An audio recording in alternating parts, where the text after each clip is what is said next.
When did you know that you needed help with an anger problem? Well, when I was... When he had to repair his house. Yeah, in some areas. When I was 33, well, I knew I had issues because I was married before. It was before I knew God. And she just couldn't take the anger anymore? Yeah, in fact, I remember sitting in court, the divorce court, and she told the judge when he asked, "What are your grounds?" And she said, "Mental and verbal abuse, Your Honor."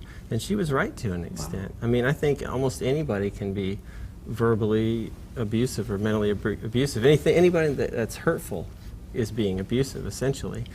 And I was, not all the time, but enough. And I had an issue and I couldn't control it. And I've had that issue since I was a small child. I was going to say, it had to go back further than that. Did your dad have anger problems?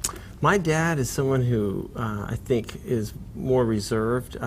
They were divorced when I was about 4. And my mom, she had written in her diary, and she's Greek, she's from Greece, and I love my mom to death. And she wrote in her diary that when she was 18 that she would never yell at her kids. And her heart was there, you know. But even when my heart was there, it wasn't enough. We don't have the strength to do it on our own. Yeah. The world isn't giving us the right answers. So I had that issue that I had learned from her growing up, but I don't blame her. I think it was just the sin is planted in me to begin with. Yeah. Yes. Marilyn, yes. Did you know he had this anger problem? Well, by the time I met him, he had already come to Christ. He had been saved for about a year, and so I never knew the old Rob. I've only known the new Rob, and I've just heard about the old one. So you mean the anger was no problem after you were saved? Because a lot of times it still has a problem after you're... Yeah. In fact, after I collapsed to my knees and begged God to take my life, it still was there. But that's when I opened my heart to real answers. I asked him, is life designed to be this hurtful? Did you design me to have my emotions in the hands of every hurtful person and every hurtful event that just happens to come my way? And he started to reveal right away the truth in 1 Corinthians 13 about what love is. Patient, love is kind, does not envy, does not boast, etc., etc. But he started to assimilate. Those were the attitudes that came from 3 beliefs he downloaded to me. And they end up being the Father's 3 gifts that he gave to his son, that Jesus told of the prodigal son, the wayward son. And they're the 3 truths of the cross, the gospel. Wow. And that is what... Are you an overachiever? You could say that. At least I was more so than I am now. They carry a lot of anger, because people just don't move fast enough. I mean, like the clerk, Yes. Or the guy in front of you that's driving. That's right. So anger comes out in many areas. In fact, you say pride makes everyone our judge. That's good. Yeah, it does. I mean, you got to think about that. I love statements that you got to go, oh, I get it. But that's exactly right. Pride makes everyone our judge. Yes. You're putting our value, or thinking that our value is in the hands of our own performance or lack of it, or that our value is in the hands of people around us, is a big mistake, because our value is not in their hands, and that's why it hurts.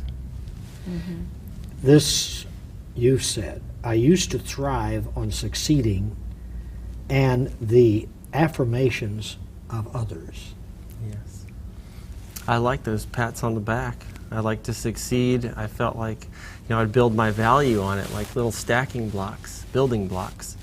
The problem was, as soon as I gave someone the power to affirm me, it was also giving them the power to de-affirm me. And if they said anything negative, I felt hurt.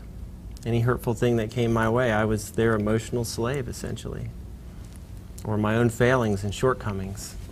Now you have in the book these truth log. Yes. Here's one, a moment with the Father. Do you do a lot of praying? Oh, yeah. I'm praying right now. Have you ever thought about putting a chain through there and wearing it on your neck? What do you think of that one? Yeah, it might convict some people. How's that for a necklace? Huh? A necktie. But how did you get into doing this? I mean, something had to motivate you.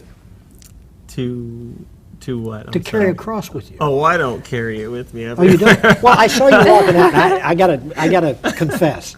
You were walking because we walked from the green room out here, folks, and so his coat was hooked over the cross, and so I'm walking behind him. And I'm going, okay, he's carrying a cross in his pocket.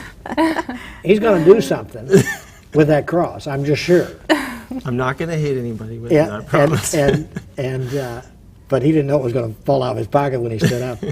But so you just did this on our show? Well, I bring it to workshops that I give, or if I'm trying to illustrate how to apply the gospel, what God says, these three gifts to our lives, to put the rubber of the gospel to the road of your daily life. And I use that as an illustration. And what it is without reading the book, maybe everyone can't understand too much, but I make this my life filter. That every hurtful person, every good thing, every bad thing that comes towards me in my life, I make sure that it is filtered first through what God says about me. Now, you don't necessarily hold that up. But No, I don't. It's kind of like a vampire. Yeah. We were exorcism. a little Yeah. torn about whether Yeah. we should use We this or weren't not. But I That's like it's an illustration to filter what people are saying, what's happening to me in life, my adversities, my struggles, in my past through what God says before it goes into my mind. Well, that's good.